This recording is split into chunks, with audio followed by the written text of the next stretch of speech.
ब्रह्मा विष्णु महेश अजर अमर नहीं है। इनका भी आविर्भाव अर्थात जन्म तथा तिरोभाव अर्थात मृत्यु होती है। प्रमाण के लिए देखिए देवी भागवत महापुराण। ब्रह्मा, मैं, विष्णु और शिव, यह तुम्हारी प्रभाव से जन्मवान है।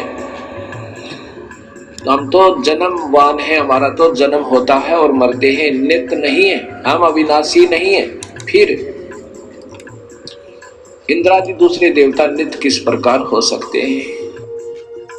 कृपया अवश्य सुनिए जगत गुरु तत्वदर्शी संत रामपाल जी महाराज के अमृत वचन। जय गुरुदेव पंथ के प्रमुख श्री तुलसी साहिब की वो सतिथि हो चुकी है। आज इसको कख पता नहीं, और 1971 में इसकी दिव्य दृष्टि काम करे थी। इसने क्या बताया है, देखो इसकी महानता है। अपने से अन्य की बड़ाई बड़ा व्यक्ति कर सकता है, सच्चाई वही बोल सकता है। ये महान आत्मा थे, लेकिन अब ये -0 हो चुके हैं आज के दिन, क्योंकि आगे भक्ति इनकी शास्त्र अनुकूल नहीं, 2 अक्षर का नाम नहीं जिससे कुछ लाभ मिलना था। ये 500 नाम काल के जाप करते हैं और औरों को भी दे रहे हैं, और करोड़ों शिष्य बना करके अपने सिर पे इन्होंने बाहर रख लिया।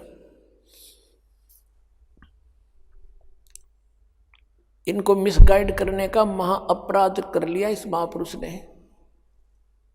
ये और इसको महा कष्टदायक होगा आगे जाकर के।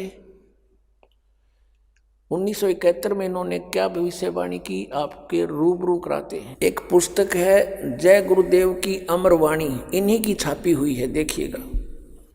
जय गुरुदेव की अमर वाणी भाग 2। हरिओम मंदिर का लटकड़वा दिया इसने, करोड़ों रुपये अरबों रुपये लगा दिए इसमें। बताइए क्या काम आओगा इसके मेरे पास है। ये है ये महाराज, इनके हाथ गल चुके हैं। अब ये पैरों में भी डिफेक्ट हो गया बेचारे के, क्योंकि सत साधना मिली नहीं, पुण्यात्मा थे, भगवान के लिए निकले थे। ये कहाँ से प्रकाशक कौन है? दिव्या शर्मा, 88 साकेत कॉलोनी, मथुरा उत्तर प्रदेश। मुद्रक हैं अर्जेंट प्रिंटर्स, पुराना बस स्टैंड, मथुरा उत्तर प्रदेश। अब देखिएगा इसके 50 पृष्ठ पर आपको दिखाते हैं। ये 50 पृष्ठ है। शाकाहारी पत्रिका 7 सितंबर 1971 को इसने अपनी स्टेटमेंट दी है। इस पत्रिका में यह छपी थी, उसमें से संग्रह करके पुस्तक बनवाई है। 7 सितंबर 1971 को ये क्या कह रहे हैं कि वो महापुरुष 20 वर्ष का हो चुका है। दास का जन्म 8 सितंबर 1951 को हुआ, तो 7 सितंबर 1971 को ये दास रामपाल दास 20 वर्ष का हो चुका था। 8 सितंबर को 21वां वर्ष शुरू हो जाता है। इन्होंने क्या कहा है यहाँ से देखिएगा।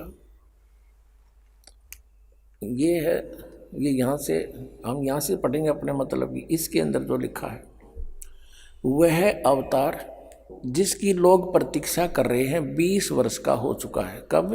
7 सितंबर 1971 को। और यदि उसका पता बता दूं तो लोग पीछे पड़ जाएंगे। अभी ऊपर से आदेश बताने के लिए नहीं हो रहा है।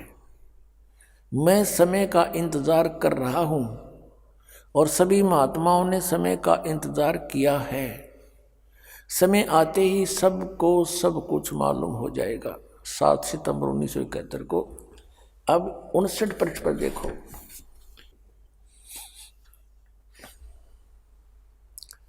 28 अगस्त 1971 को इसने क्या कहा था कि महापुरुष का जन्म भारतवर्ष के एक छोटे से गांव में हो चुका है, और वह व्यक्ति मानव इतिहास का सबसे महत्वपूर्ण व्यक्ति बनेगा।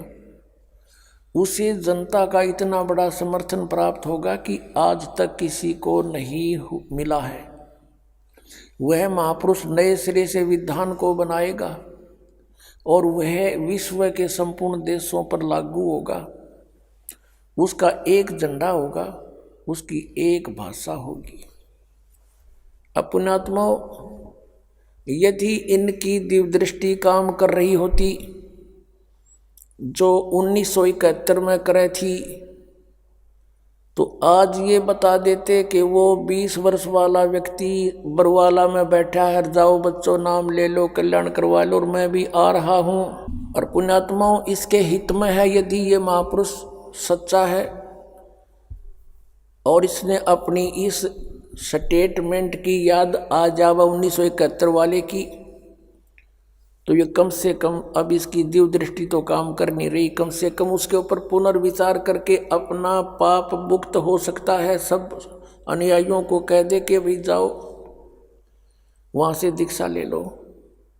और इसने भी चाहिए, अब इसके पल्ला कुछ नहीं है। शिवदयाल जी भूत बन गए, इनकी क्या स्थिति होगी? तो दास का उद्देश्य इस दास को अपना दास समझ कर आ जावे।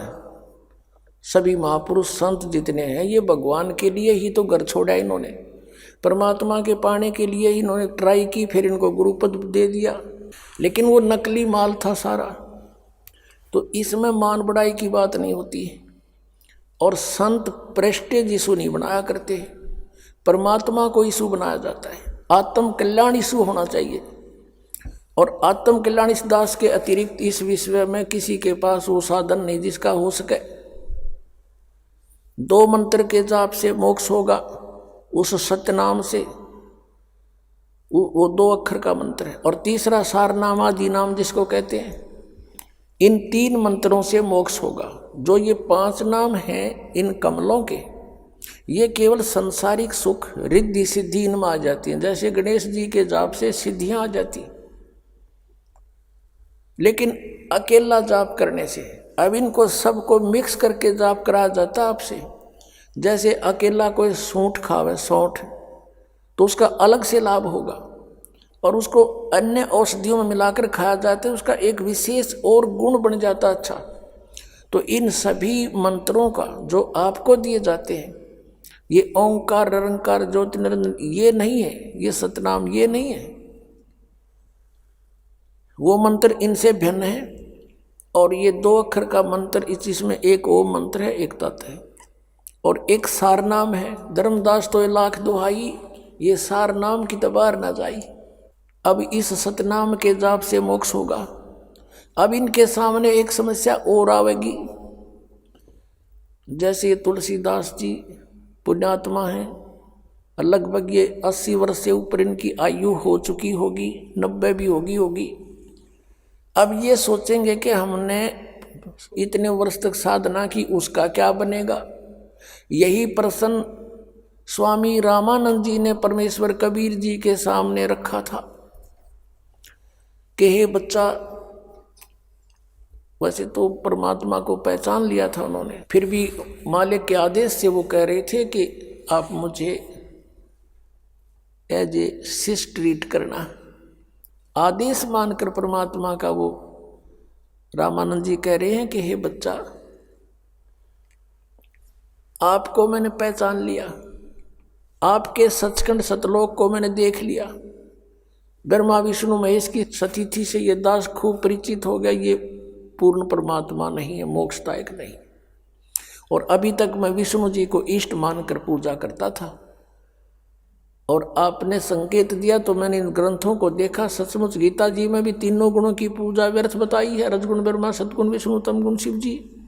7वें अध्याय के 12 से लेकर 15 मंत्र में गीता जी।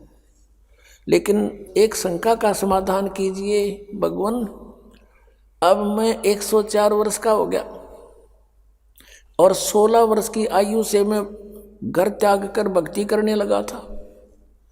अब मेरी उस भक्ति का क्या होगा? अब उसका क्या बनेगा?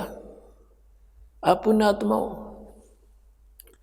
परमात्मा ने कहा कि आप अभी तक मैट्रिक तक की पढ़ाई पढ़ रहे थे, 10वीं तक की पढ़ाई पढ़ रहे थे, और इसी को बार बार इसी में रिपीट होते रहे, इसी में दोबारा प्रवेश पाते रहे। मृत्यु होगी, स्वर्ग गए, वहाँ पुण्य खत्म किए, फिर आगे फिर यही पढ़ाई पढ़ने लगे।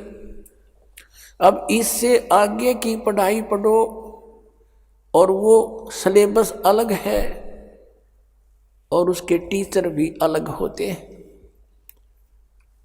तो आपका कुछ नहीं बिगड़ा है, आप ये भक्ति शुरू करो जो ये दास बतावेगा। परमेश्वर कहते हैं तो रामानंद जी कहते हैं कि मैं अब कैसे इस पढ़ाई को पूरा कर सकूंगा। परमात्मा ने कहा कि ये मेरा काम है, आप दीक्षा लीजिए और स्टार्ट कीजिए। और कहा कि जीवन तो थोड़ा ही भला, जब सत सुमरण हो और लाख वर्ष का जीवना कोई लेखे दरे नहीं कोई। अगर सत साधना है, शास्त्र अनुकूल साधना है, 2 मंत्र की साधना है, तो जीवन तो थोड़ा ही भला। जब ये सच्चा सुमरण हो, ये सही मंत्र हो और लाख वर्ष इस गलत साधना के से कहते लिखत रहने को। और पुण्यात्मा इस सतनाम के एक सिमरण का ये श्वास से सिमरण होता है। कबीर साहब कहते हैं, कहता हूँ कहीं जात हूँ, कहूँ बजा के ढोल, और श्वास जो खाली जात है यू 3 लोक का मूल। परमात्मा कहते हैं कि ये श्वास उश्वास जो सुमरेगा एक दिन मिलसी आए। श्वास उश्वास का सिमरण है, एक ओम मंत्र है, एक वो तत्संकेतिक है, कोड वर्ड है। ये दास बताएगा, जिसको उपदेश मिल गया उसको मालूम है। तो इन दोनों का श्वास से सिमरण करना है, ओम का और सोहम का, उसका यानी तत् का। और इस प्रकार श्वास के सिमरण से उस परमात्मा की प्राप्ति होगी। जैसे जिन महापुरुषों ने परमात्मा मिले उनको यही मंत्र दिया। किस किस ने, किस किस को परमात्मा ने मंत्र दिया? आदरणीय नानक साहिब जी को यही 2 अक्षर का मंत्र। इसमें एक ओम मंत्र है, एक और तत्व अभी दिखाऊंगा आपको सबके इतिहास। आदरणीय गरीबदास साहिब जी गांव छुड़ानी जिला झज्जर वाले को मिले, उनको यही 2 मंत्र का नाम दिया। उनके गुरु, उनके ग्रंथ, उनकी अमरवाणी में लिखा हुआ है कि सतगुरु ये नाम देते हैं। आदरणीय नामदेव जी को मिले, आदरणीय धर्मदास साहिब जी को मिले थे परमात्मा, उनको भी यही मंत्र दिया था। और ये कबीर पंथियां ने ये बिना मालूम धर्मदास जी ने के मंत्र प्राप्त हुआ था, क्योंकि परमेश्वर ने कह दिया था और उनको सतर्क कर दिया था, सख्त आदेश दे दिए थे कि अभी इन 2 अक्षर के मंत्र का भेद ना खोलियो, और सार नाम का तो जिक्र भी मत कर दियो कि तय। धर्मदास तो लाख दुहाई, ये सार नाम की दबार न जाई। ये सार नाम बार जो पढ़ी बिचली पीढ़ी हंस नहीं तरही। अब ये बिचली पीढ़ी पुण्यात्मा आपके धन्य भाग हो, आपका धन्य आपके माता पिता जी से जन्म हुआ, आपको ऐसे समय में मनुष्य जीवन, और उनसे भी पुण्यात्मा हो जो आपको ये मंत्र मिल गए, आपको ये स्थान मिल गया जो खोजे से आज तक ढूंढे से नहीं मिला। ऋषि सिर मार कर चले गए। अब पुण्यात्माओं, और वो मंत्र जो सतनाम है, इसका जाप कितना वैल्यूएबल है, कितनी कीमत है इस मंत्र की। एक श्वास की कितनी कीमत है। ओए होए, सतनाम पालड़ रंग होरी हो। सतनाम ये 2 अक्षर का एक ओम और एक दूसरा आपको बता दिया। सतनाम एक तराजू के, एक बैलेंस के, तखड़ी के एक तराजू के एक पलड़े में सतनाम की एक विधिवत श्वास उश्वास की सिमरण की कीमत रख दे। पूरे संत ते लेके नो नहीं किताब में पढ़ लिया, दास ने दिखा दिया, तुम आप पर कोई सुमरण करने लग जा, कख भी नहीं होगा उनको। जैसे परमेश्वर कबीर जी की वाणी संत मत प्रकाश भाग 4 में लिखा हुआ है, 261 पृष्ठ पर सावन सिंह जी ने, इनका का पता नहीं था, लेकिन मालिक ने दया कर दी, इन्हीं के कर कमलों से लिखवा दिया। और इनको पता नहीं उन 2 अक्षर के नामों का। उसमें परमेश्वर कबीर जी ने कहा है कि कहे कबीर 2 अक्षर भाग, इन 2 अक्षर का नाम जाप कर होगा खसम तलेगा राख।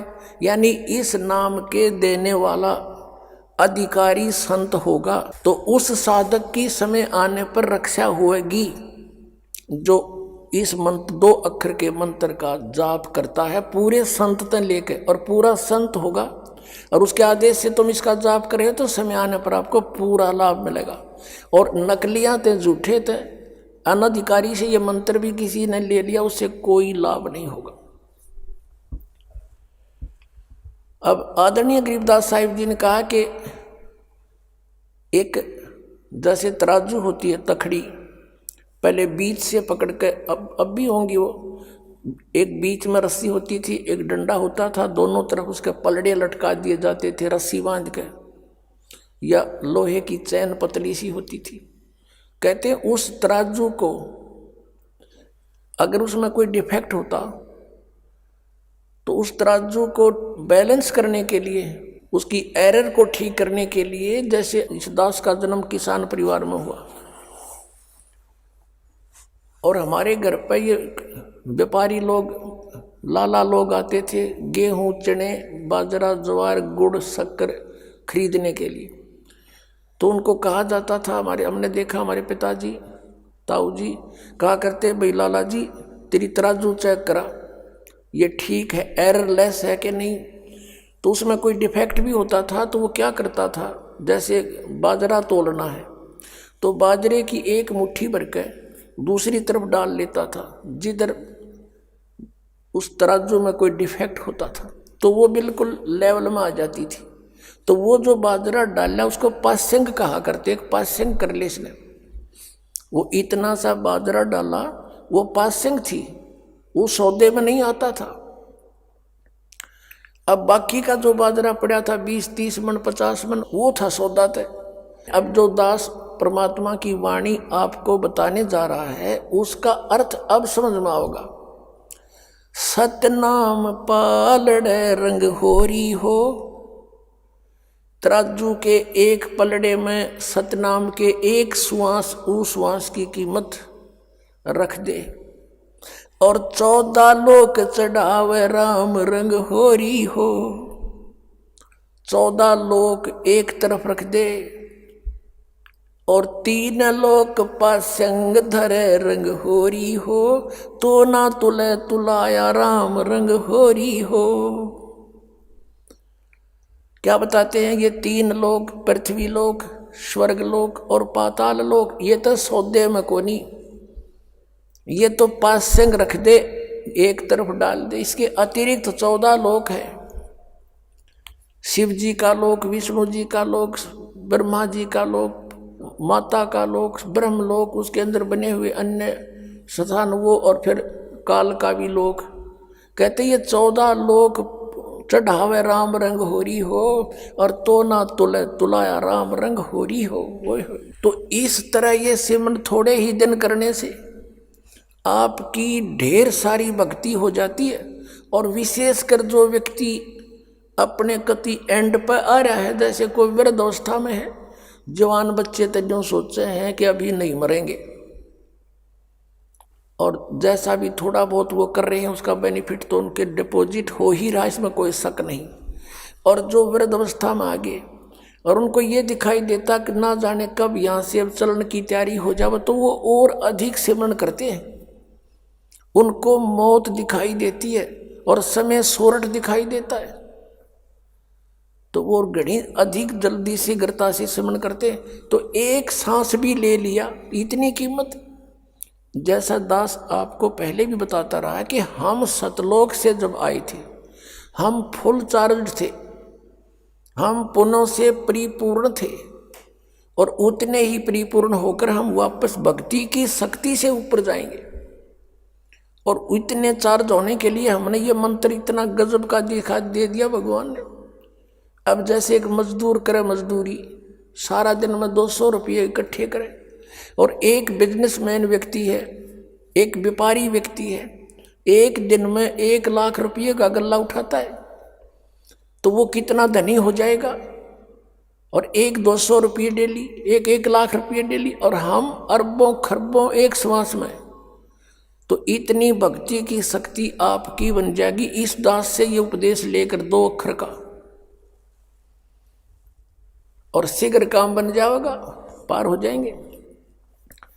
तो क्या बताया रामानंद जी को समझाया परमात्मा ने कि पहली बात तो ये है कि जब मैं चाहूँगा, जब आपकी मृत्यु होगी स्वामी जी, मैं वो परमात्मा हूँ जो आपकी आयु भी बढ़ा सकता हूँ।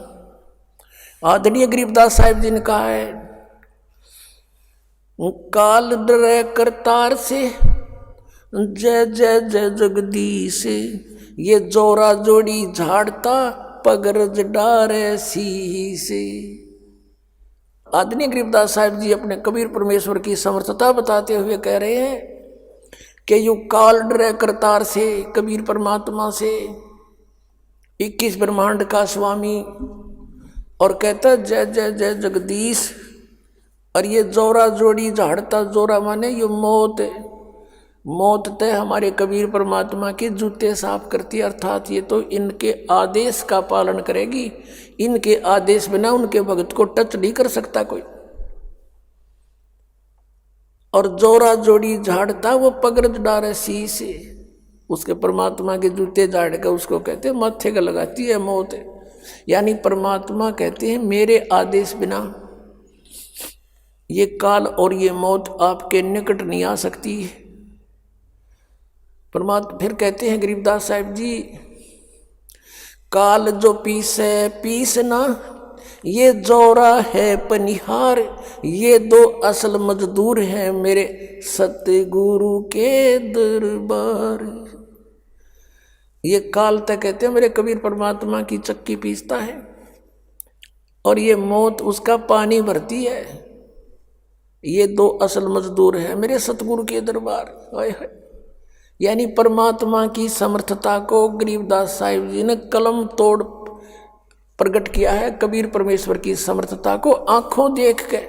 और ये सट्टे मारे न सतनाम का बिना बेरा, ये सतलोक जाएंगे, वही सतलोक वही सचखंड। एक बार थोड़ी सी झलक दिखानी पड़ेगी, यह अज्ञान की देह ना टूटेगी इतने यूँ साफ ना हुए, और इस तरह हटेगा यह ज्ञान। हम इनके विचार भी देखेंगे, और परमात्मा जिनने मिला उनके विचार जब हमारे सामने होंगे तो अपने आप निर्णय हो जाएगा हु इज गॉड, और वो कैसे मिलता है ये देखिएगा।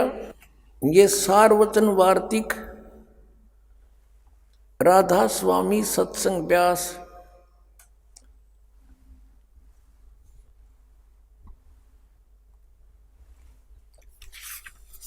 अब यहां देखिएगा मुद्रक हैं जगदीश चंद्र सेठी, सेक्रेटरी राधा स्वामी सत्संग व्यास, डेरा बाबा जयमल सिंह पंजाब। मुद्रक हैं लक्ष्मी ऑफसेट प्रिंटर दिल्ली। इसकी भूमिका से स्पष्ट है कि सारवचन राधा स्वामी वार्तिक हजूर स्वामी जी महाराज के वचनों का संग्रह है। बस हम ज़्यादा ना पढ़े। ये स्वामी जी महाराज कौन है?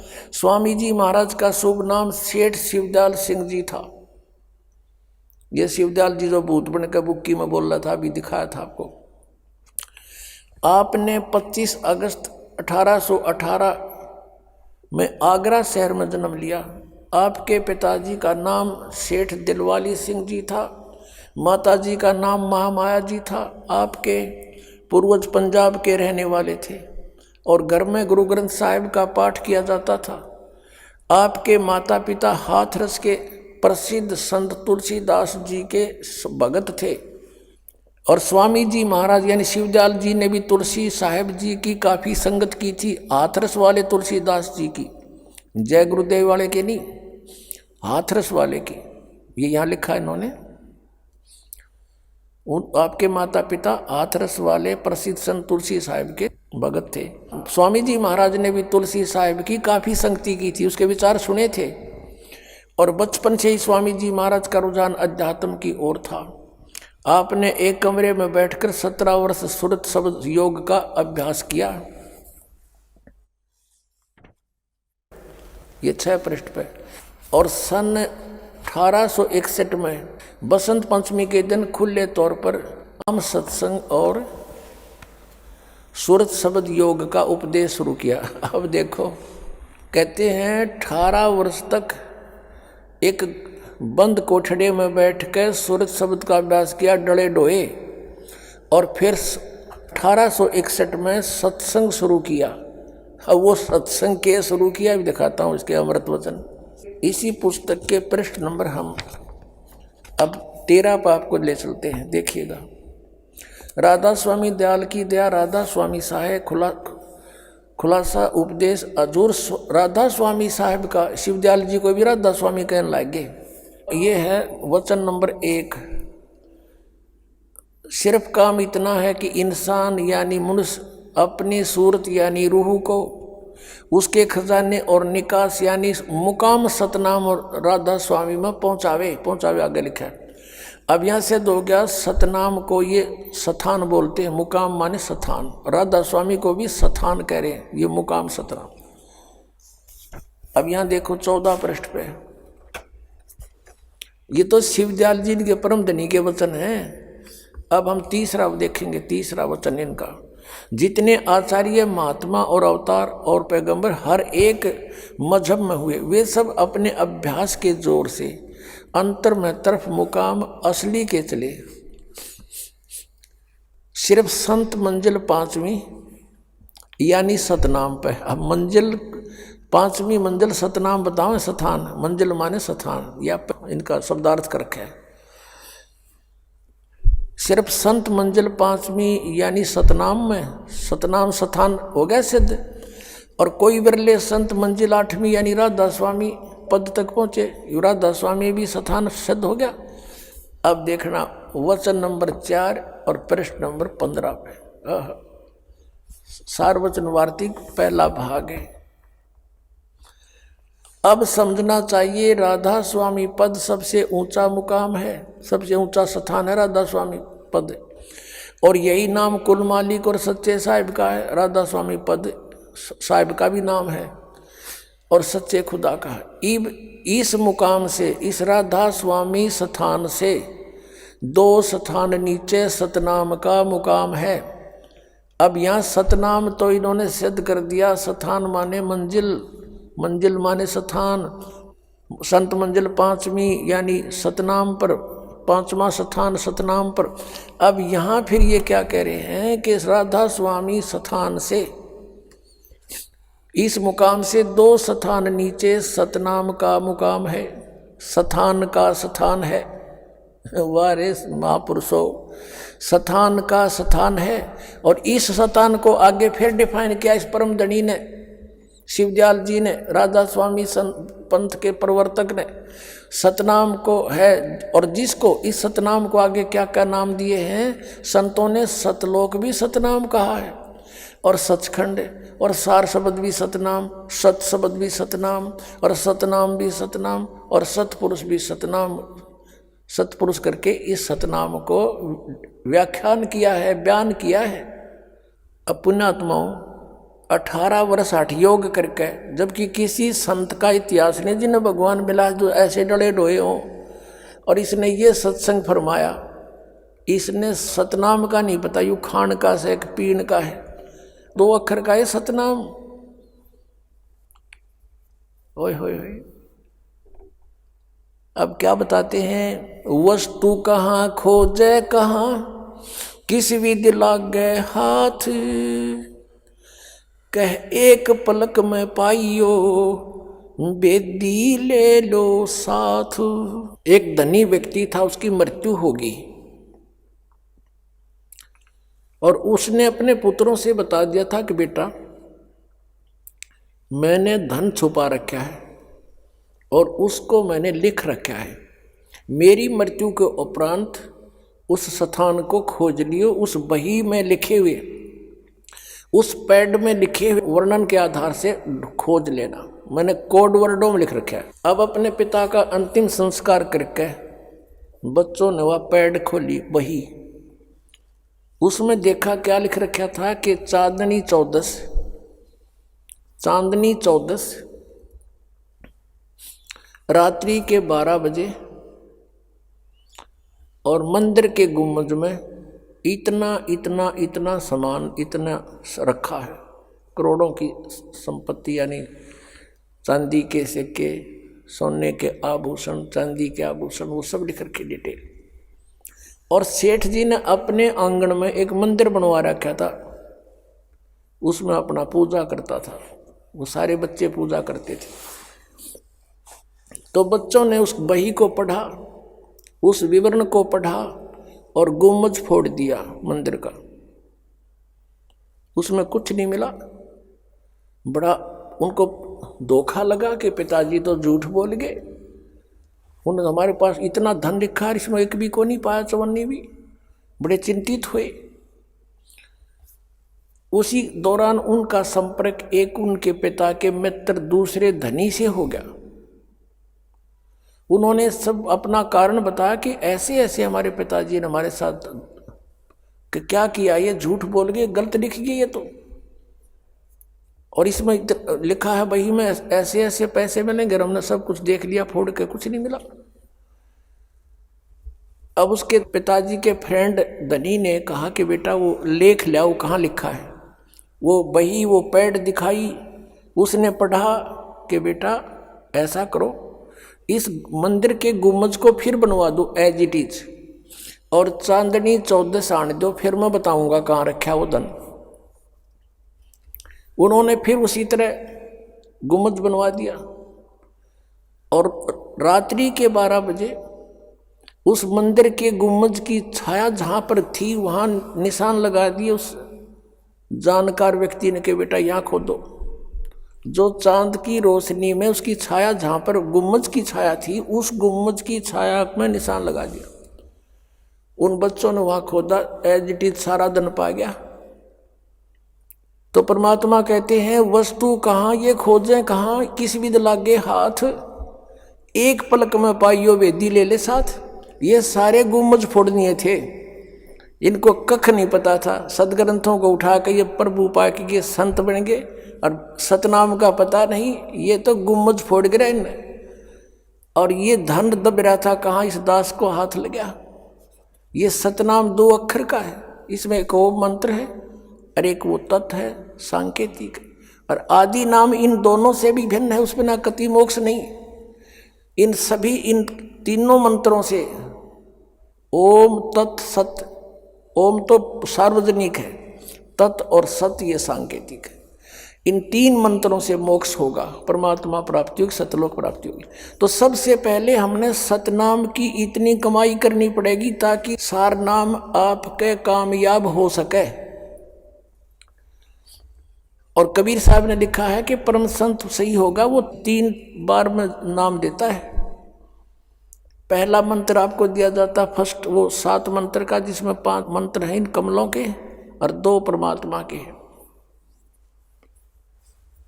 और उसके बाद फिर ये सतनाम दिया जाता है, और तीसरी बार में सार नाम दिया जाता है। कबीर सागर के अंदर ये प्रत्यक्ष प्रमाण है कि धर्मदास आपको भी मैं आदेश देता हूं कि ऐसे ऐसे नाम देना 3 सतिथि में।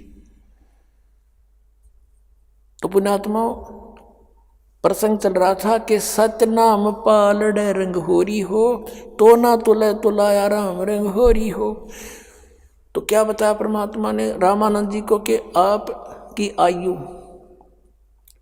104 वर्ष की होगी, डोंट वरी, चिंता ना कर, ये सिमरन शुरू करो और मैं देखता हूँ आप जितने वर्ष चाहोगे उतने आयु मैं दूंगा आपको। टोटल 150 वर्ष जीवन जिया उसने, यानी 46 वर्ष अपने कोटे से दे दिया, और फिर उस भगत ने बुजुर्ग ने गदगद होकर सिमरन किया और मोक्ष प्राप्ति करी, 3 नाम प्राप्त किए। अब इसके लिए दूसरा उदाहरण आपसे और बताते हैं कि जैसे कोई व्यक्ति दिल्ली से चला और आना है बरवाला आश्रम हरियाणा हिसार जिले में, और वो गलती से चल पड़ा उधर आगरा साइड में, और दिल्ली से आगरा जाने के बाद उसको पता चला कि ये तो मार्ग ठीक नहीं तेरा, बरवाला में तो आपने पश्चिम में जाना पड़ेगा, और दिल्ली से भी वो 150 किलोमीटर आगे है।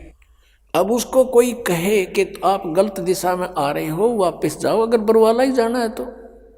अब वो व्यक्ति ये कहे कि मैंने दिल्ली से आगरा तक का जो सफ़र 200 किलोमीटर कर लिया, मेरे इस सफ़र का क्या बनेगा, मैं कैसे वापस जाऊं। बुद्धिमान व्यक्ति तो कह नहीं सकता, वो तो तुरंत बैक हो लेगा उसी समय, अपना पूरा कन्फर्म करके सचमुच कहीं अब तो मैं दिशा गलत नहीं जा रहा हूँ, वापस चल पड़ेगा। इसी में उसका हित है। अगर उस सफ़र को गिनता रहेगा अब क्या बनेगा, अब इसका टट्टू बनेगा, के बने था गलत रास्ते आ लिया, वापस हो जा और चल 2 घंटे में फिर दिल्ली आ जाएगा, कि ज़्यादा थोड़ी दूर गया है। तो यदि इस ज्ञान को सुनकर किसी के ये भी समस्या उत्पन्न होती है कि भी वहाँ हमने 20 वर्ष साधना कर ली, हमने वहाँ 30 वर्ष साधना कर ली, उस साधना का क्या बनेगा? तुम तो आगरा पहुँच गए, आना था बरुआड़े, पहुँच गए उस भूत दो रहे। अब वापस आना पड़ेगा अपने, और यहाँ से मोक्ष होगा। और इस परमात्मा के सच्चे मंत्र को और अधिकारी संत से लेकर नाम लेते भी अगर आपकी मृत्यु हो जाती है, मान ले कि ऐसी स्थिति के भी हम मरीज आते हैं, हमारे भक्त कह सुनकर लाते हैं, लेकिन उनका विश्वास नहीं होता, नहीं तो परमात्मा बिल्कुल नहीं मरण दे, गारंटी देता है दास। लेकिन जितना विश्वास चाहिए, जिस आधार से परमात्मा हमें कुछ राहत दे, वो बहुत दिनों में बनता है, क्योंकि हम दूध के जले हुए हैं। हम उन नकली संतों के पास लुट पिट चुके हैं और स्थान असली पर आने पर विश्वास नहीं होता।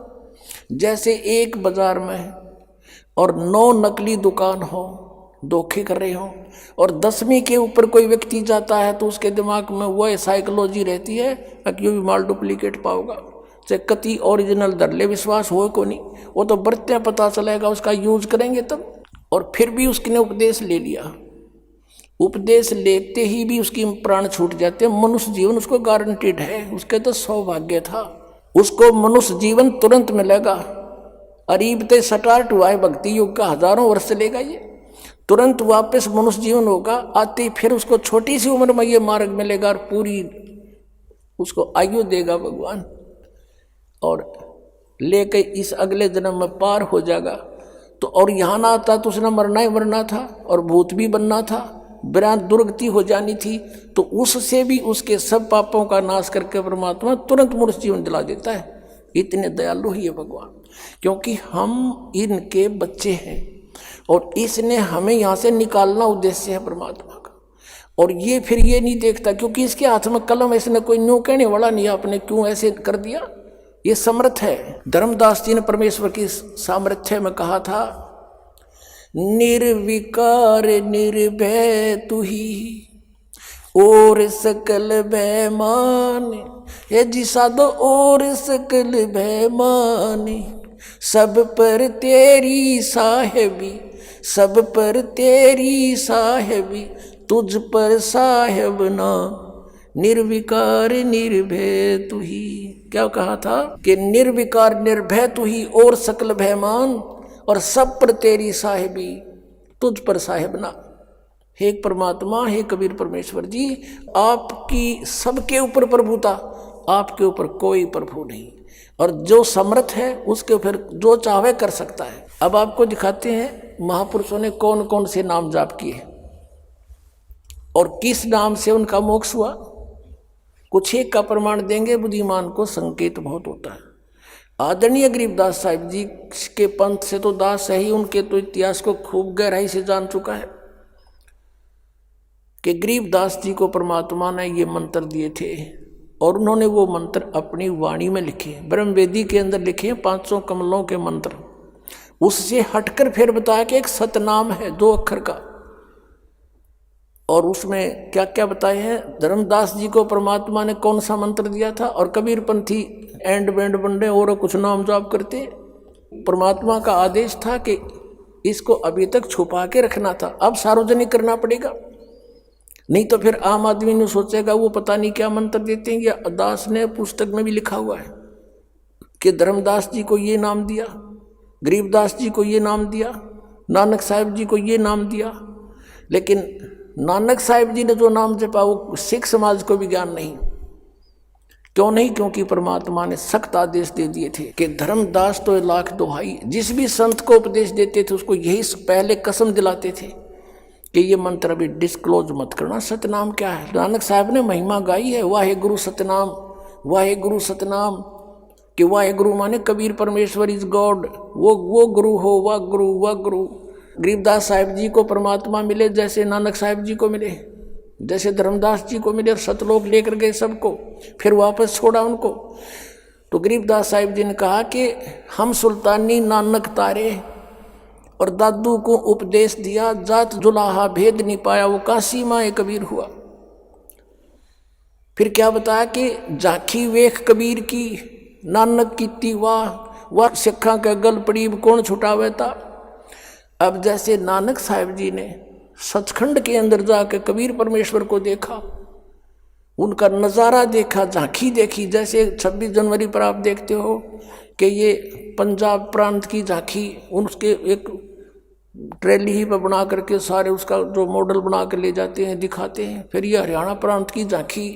तो ऐसे कहते हैं सतलोक में कबीर परमेश्वर की झांकी को देखकर नानक की तीवा अको हो वाह, ये है परमात्मा। तो ब्रह्मा विष्णु महेश्वर को भगवान मान रहे थे। वाह वाह वाह, कहते ये है भगवान। और फिर परमेश्वर ने उनको वापस छोड़ दिया अपना गवाह बनाने के लिए, और कहा था वहाँ सतलोक में कि मैं बनारस के अंदर काशी में जुलाहे का काम करता हूँ, और श्री रामानंद जी मेरे गुरुजी हैं, वहाँ मैं रहता हूँ, और सतनाम चाहिए तो वहाँ आना, प्यारी आत्मा वहाँ दूंगा। तो नानक साहिब जी वहाँ काशी में पहुँचे, बनारस में, और वहाँ जाकर देखा परमात्मा को कपड़ा बुनते हुए खड्डी में, और वही सूरत वही सकल सतलोक में देखी थी अनंत कोट ब्रह्मांड के सिंहासन पर। वहाँ आकर के कहते हैं वाहे गुरु वाहे गुरु वाहे गुरु, ये बैठे हो भगवान, ये वाहे गुरु, और सतनाम श्री वाहे गुरु के गुरु परमात्मा, अब सतनाम दो मुझे। अब क्या कहा था, फाई सूरत मलुकी वेश ए ठगवाड़ा ठगी देश, खरा सियाणा बहुता बार, ये दानक रूप रहा करतार। नानक साहिब जी ने कहा था ये ठगवाड़ा ठगी देश है, ये देखो क्या बावला सा बना बैठा है, ये परमात्मा है सारी ब्रह्मांड का रचने वाला, ये दानक रूप में दुल्हे रूप में विराजमान है। अब उस पंजाब प्रांत से गए हुए व्यक्ति को वहाँ ये कहते हुए सुनकर आसपास के दुल्हे इकट्ठे हो गए, और वो कहते हैं कि ये क्या बोल रहा है, कि ये एक दूसरे को कहते हैं कि इस नीरू के पुत्र को ये भगवान बता रहा है, पंजाब का पंजाबी है, देखो इसकी अकल मारी गई है। और वो कहते हैं फाई सूरत मुल्क की वेश, ये मोहन सूरत और मुल्क की वेश, इस मुल्क में इसने ऐसा वेशभूषा बना ली, और ये ठगवाड़ा ठगी देश, ये सब ने धोखा दिए बैठा हुआ है, और खरा सियाणा बहुता बाहर, ये आम व्यक्ति नहीं है, बहुत वैल्यूएबल है, और ये धानक रूप रहा करता। गुरु ग्रंथ साहिब के 24 पृष्ठ पे लिखा हुआ ये पूरा श्लोक है, पूरा एक पौड़ी है। तब परमेश्वर ने उनको कहा कि बैठ जाओ महात्मा, आपकी कोई नहीं मानेगा ये। अब नानक साहब ने कहा था मैं भी इनके नहीं मानने वाला, क्योंकि मैं देख चुका हूँ आपके उस निज स्थान को। अब क्या बताया गुरु ग्रंथ साहिब में लिखा है कि नीच जात परदेसी मेरा, पल आवे पल जावे, अर्ता की संगत नानक रेंदा, और कैसे मोंडा पावे। नीच जात परदेसी मेरा, धानक रूप रहा करतार, गवाही दे रखी। और फिर नानक साहिब जी ने क्या नाम जपा था वो अपनी वाणी में लिखा था, लेकिन एक घटना घटी थी कि परमात्मा ने ये कहा था कि ये नाम आप किसी और को मत बताना, ये रहम करना मेरे पे, नहीं तो काल के दूत, मेरी और काल की वार्ता और प्रॉमिस हो चुका है कि कलयुग की पिछली पीढ़ी जब आवेगी तो उस समय ये कोई टांग नहीं अड़ावेगा, और ये जो तत्व ज्ञान है ये उस समय ओपन किया जाएगा। और ये मंत्र भी सार्वजनिक उसी समय करने, अभी नहीं करने, डिस्क्लोज मत करना, आप जाप करो, अपना कल्याण करवाओ। तो नानक साहिब जी क्योंकि ये तो दृढ़ भक्त थे, महान आत्मा थे, जो आदेश प्रभु का, और फिर उसने कौन मोड़ दे, महापुरुष वो होते हैं। तो उन्होंने किसी सिख समाज में किसी भी सिख को, अपने अनुयायी को ये मंत्र नहीं दिया, और ना जाप करने का अधिकार दिया। अभी दिखाता हूँ आपको सतनाम कौन सा मंत्र है। पुण्यात्माओं, परमात्मा का पाना बिल्कुल आसान है, इतना सिंपल वे, चलते फिरते उठते बैठते लेट के किसी प्रकार भी सिमरण करना, श्वास ओ श्वास से, या जैसे मंत्र आपके प्रथम दे रखे उसको मन में करो, मौखिक करो, बोल के करो, धीमा धीमा, या किसी दूसरा बिना नाम वाले को नहीं सुनने देना इसको। लेकिन ये विश्वास होना कि जो हम कर रहे हैं ये सही है, ये कठिन हो गया, क्योंकि नकली पंथों ने, नकली संतों ने बैठा दिया, ये काल के दूत का काम कर रहे हैं। और इसलिए दास को इतना प्रयत्न करना पड़ रहा है सच्चाई को ऊपर लाने के लिए। एक पॉइंट को क्लियर करने के लिए 10-10 प्रमाण देने पड़ते हैं, जब बुद्धि में प्रवेश होता है आपके हमारे कि सचमुच बात ही ऐसे ही है। गरीबदास साहब ने कहा था कि झांकी वे कबीर की, नानक की तीवा, और वह सिखा का गल पड़ी कौन छुटावे था। अब उन्होंने किस दृष्टिकोण से कहा था वाहेगुरु जाप करो और दूसरा मत करना कुछ भी, इसलिए कि परमात्मा का आदेश था अभी नहीं बताना। और उन्होंने एक अनमोल काम किया, अब अमृतवाणी लिखकर छोड़ गए कि इसको पढ़ते भी रहोगे, ज्ञान यज्ञ के आधार से भी तुम्हें मनुष्य जीवन मिलते रहेंगे, लेकिन मोक्ष नहीं हो सकता। अब मोक्ष के लिए पूरा ट्रीटमेंट अब मिलेगा आप जी को, और आप जी ऐसे ही मनुष्य जीवन प्राप्त करते हुए आ रहे हो, तभी तो आपको अभी भी चाह है भगवान की। नहीं तो अगर आप अन्य योनि से आए होते तो आप भक्ति नहीं करते। आप पिछले जन्म में पुरुष थे, मनुष्य थे कहीं ना कहीं, और भगवान से कभी संपर्क में आए हो, उन्हीं के लिए सारा कुछ ये हो रहा है। अब दिखाते हैं आपको नानक साहिब जी ने कौन सा नाम जाप किया। ये है सब तो वड्डी भाई बाले वाली जन्म साखी, doctor Jawahar Singh Kripal Singh and company, ये इसके छापने वाले प्रकाशक हैं।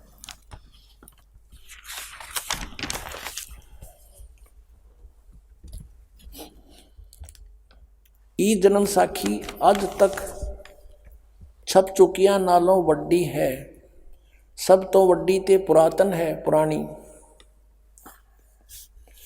भाई बाले वाली जन्म साखी। श्री गुरु नानक देव जी दी पंजे साहिब दी साखी दे ते दसां पातशाह दे जीवन समेत मुकम्मल साखियां हन। प्रकाशक हैं doctor Jawahar Singh Kripal Singh and company, पुस्तकों वाली गली नंबर 8 बाग रामानंद अमृतसर से छपी। इसके 547 पृष्ठ पर हम चलते हैं। ये 547 पृष्ठ है और ये है समुद्र दी साखी। हम यहाँ आते हैं। बाला संधु वाच, यानी बालाजी और मर्दाना जी दो शिष्य थे जो ज़्यादा से ज़्यादा संगत गुरु नानक देव जी की इन्होंने की थी। बाला संधु जी कह रहे, सिंधु इनका गोत्र था बाला का, सिंधु। ताते हैं गुरु अंगद जी, अंगद जी हैं गुरु नानक देव जी के तुरंत बाद जो गद्दी पर बैठे थे, अंगद जी। ताते हे गुरु अंगद जी, जद गुरु नानक जी अजित्य कोलों अजित्य पासों विद्या होए तां मर्दाने किहा, सच्चे पातशाह जी असा समुद्र तां देखिया पर लंका ना देखी, जिथे रामचंद्र जी चढ़ाई कीती है। ता गुरु नानक जी किया चलो भाई बाला ते मर्दाना, तुहानू रंज नहीं करना, आखी मीटो जा आखी मीट के खोलिया ता समुद्र दे कंडे यानी किनारे जाई खड़े हुए ते आखण लगे बाला ते मर्दाना मेरे पीछे पीछे चले आओ, मुखों वाहेगुरु वाहेगुरु कहंदे आओ। नानक साहब जी कह रहे हैं उनको, बाला और मर्दाना को, कि तुम वाहेगुरु वाहेगुरु बोलो। आगे आगे गुरु जी तुर पे जैसे धरती ऊपर तुर दे सन, उसी तरह समुद्र ऊपर तुर पे जा चले। जावण ते पीछे बाला ते मर्दाना जावण। ता मर्दाने विचार कीती कि गुरु जी गुरु नानक देव जी ओम सोहम जपदे जांदे हन। ता मर्दाना भी ओम सोहम लग्गा जपण ते लग्गा गोते खावण। जा गुरु नानक जी देखण ता मर्दाना गोते खांदा है। ता गुरु जी कहा मर्दाना गुरु दी करनी वल नहीं देखना, गुरु दे वचना पर चलना चाहिए। तू मर्दाना ओहो आख जे असा आखिया है।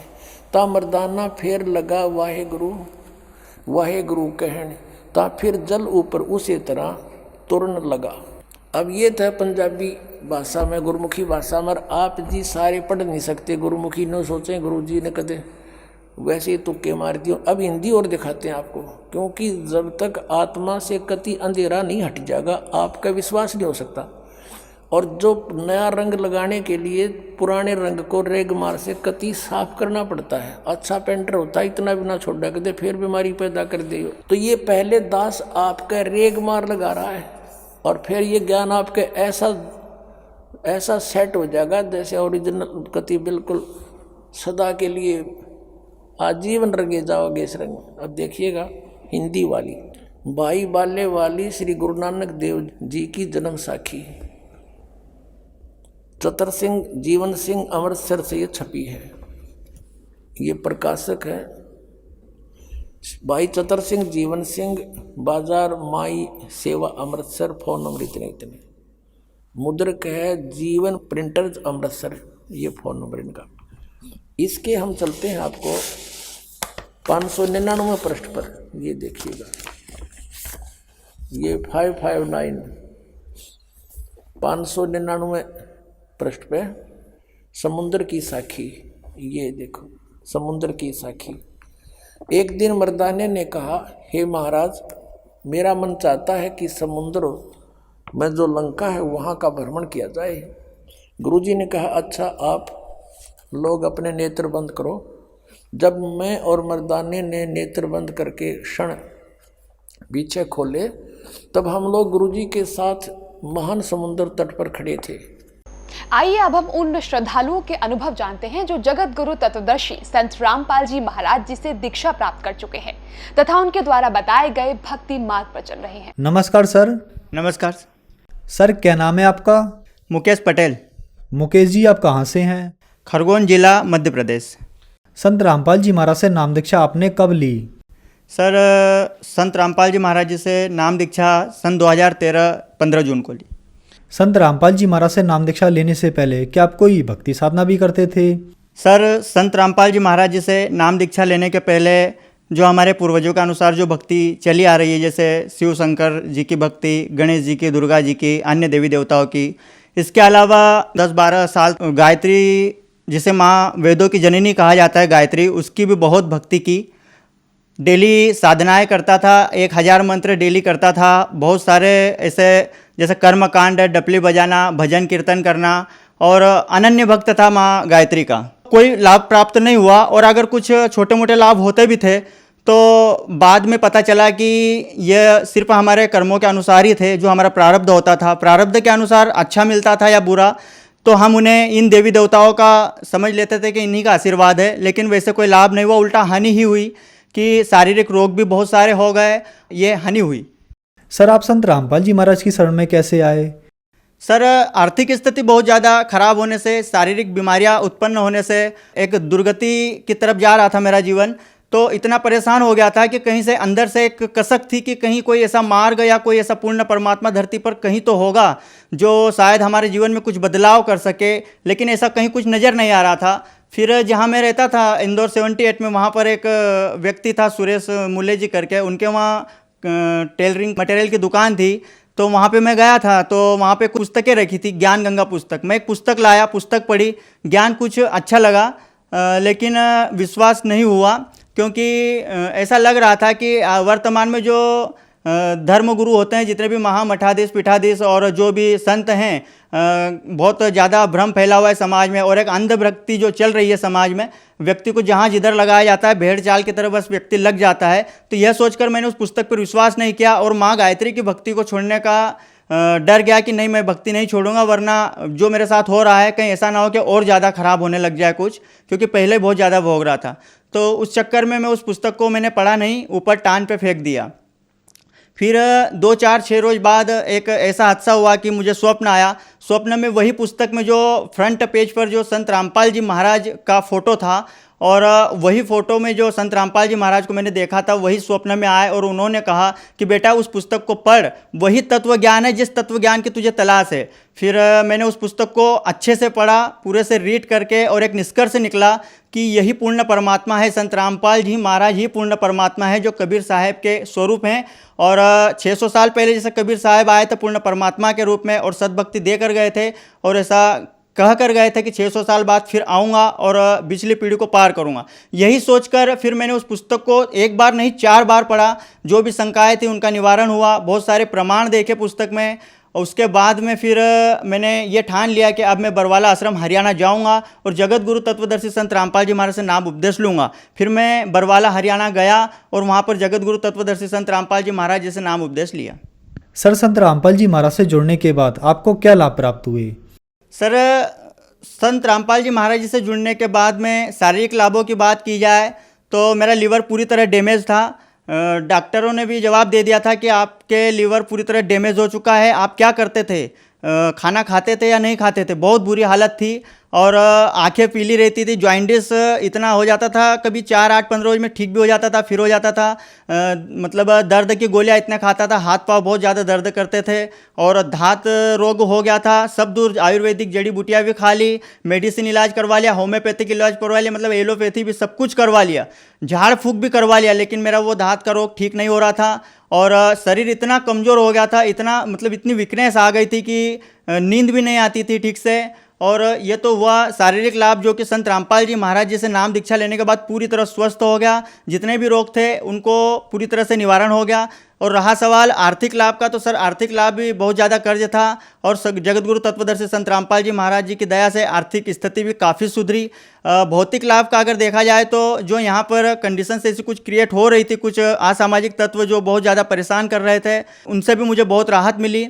और अगर आध्यात्मिक दृष्टि से देखा जाए तो इस दास को बहुत बड़ा एक लाभ ये हुआ है कि जिस तत्व ज्ञान की मुझे तलाश थी, जिस तत्वदर्शी संत की मुझे तलाश थी, जिस सदगुरु की तलाश थी, वो सदगुरु मुझे संत रामपाल जी महाराज जी के रूप में मिल गया। और जो पूर्ण परमात्मा जिसकी पहचान मैं नहीं कर पा रहा था कि आखिर पूर्ण परमात्मा कौन है, जिस निराकार को मैं पूर्ण परमात्मा मानकर चल रहा था, जिस निराकार शक्ति को ही सब कुछ मानकर चल रहा था कि बस ये प्रकाश स्वरूप, ये जो तेज पुंज और ये जो एक प्रकाश स्वरूप जो शक्ति है वही निराकार और वही पूर्ण परमात्मा है, तो वो मेरा भ्रम टूटा। समझ में आया कि परमात्मा निराकार नहीं है, परमात्मा साकार है, सशरीर है, मनुष्य की तरह है। और शास्त्र के अनुसार मतलब ज्ञान नहीं है, इन्हें शास्त्र के विरुद्ध ज्ञान है। इन्हें शास्त्र के अनुकूल अगर सद्भक्ति पता होती तो आज ये संत रामपाल जी महाराज की शरण में होते। और यही संत रामपाल जी महाराज ने ये जो किया कि शास्त्र के अनुकूल भक्ति समाज को दी है, तो इन महामठाधीशों पीठाधीशों इन नकली संतों और महंतों की पोल खुलने लगी और इन्होंने ही संत रामपाल जी महाराज को एक साजिश के तहत फंसाया गया, ऐसा कह सकते हैं, क्योंकि इनकी दुकानें बंद होने लगी। इन्हें लगा कि यार ये कौन संत है, जो चीज़ आज तक हमें समझ में नहीं आई, जो चीज़ हमें आज तक यह न पता चल सका कि सद्भक्ति क्या है और यह शास्त्र वेद क्या कह रहे हैं, इसने तो पूरा डिफाइन करके बता दिया। आखिर ये संत क्या है, ये तो हमारी दुकान बंद करवा देगा। हम ये भी कह सकते हैं कि संत रामपाल जी महाराज को साजिश के तहत फंसाया गया, क्योंकि संत रामपाल जी महाराज ही एकमात्र पृथ्वी पर ऐसे संत हैं जो जन समाज, जन समुदाय, जन मानस को तो सुधारेंगे, लेकिन इन नकली संतों को भी सुधारेंगे। आज की स्थिति में वर्तमान में ये जितने भी नकली संत, महंत और आचार्य, कथावाचक हैं, इन्हें अंदर ही अंदर पता है कि संत रामपाल जी महाराज कौन है, लेकिन मान बढ़ाई बस ये सामने नहीं आ पा रहे हैं। सर, जो श्रद्धालु आज आपको देख रहे हैं, आप उन्हें क्या संदेश देना चाहेंगे? सर, जो लोग भी देख रहे हैं सबको एक ही संदेश तो क्या दूंगा, एक विनती करना चाहूँगा कि आप संत रामपाल जी महाराज जी के द्वारा दी गई भक्ति के अलावा आप जो भी भक्ति कर रहे हैं, चाहे वो किसी भी स्तर की हो, पूर्ण मोक्ष आपका नहीं हो सकता है, क्योंकि पूर्ण मोक्ष तो आपका सद्भक्ति से ही होगा। संत रामपाल जी महाराज ने गीता जी के अनुसार, वेदों के शास्त्र के अनुसार और यहाँ तक कि कुरान, बाइबल, गुरु ग्रंथ साहिब, सारे सदग्रंथों के अनुसार आपको भक्ति दी जा रही है, पूरी तरह प्रमाणित किया जाता है और प्रमाणों के साथ ये सद्भक्ति आपको प्रदान की गई है। और आप इस सद्भक्ति को समझकर संत रामपाल जी महाराज की शरण में आए और जल्दी से जल्दी अपना कल्याण करवाएं। संत रामपाल जी महाराज से नाम दीक्षा कैसे ले सकते हैं? आज संत रामपाल जी महाराज जी से नाम दीक्षा लेने के लिए अभी कई सारे चैनलों पर उनका सत्संग चल रहा है। सत्संग के दौरान नीचे एक स्लाइड चलती है, एक पट्टी चलती है, जिसमें कुछ कॉन्टैक्ट नंबर होते हैं। उनमें से आप किसी भी नंबर पर कॉल कर सकते हैं। वहाँ से आपको ये जानकारी दी जाएगी कि आपको नाम दीक्षा कहाँ से लेनी है, उसके बाद आप नाम दीक्षा प्राप्त कर सकते हैं। धन्यवाद सर। धन्यवाद।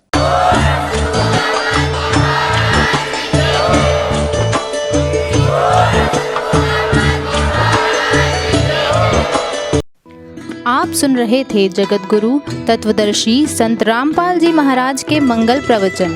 अधिक जानकारी के लिए संपर्क करें।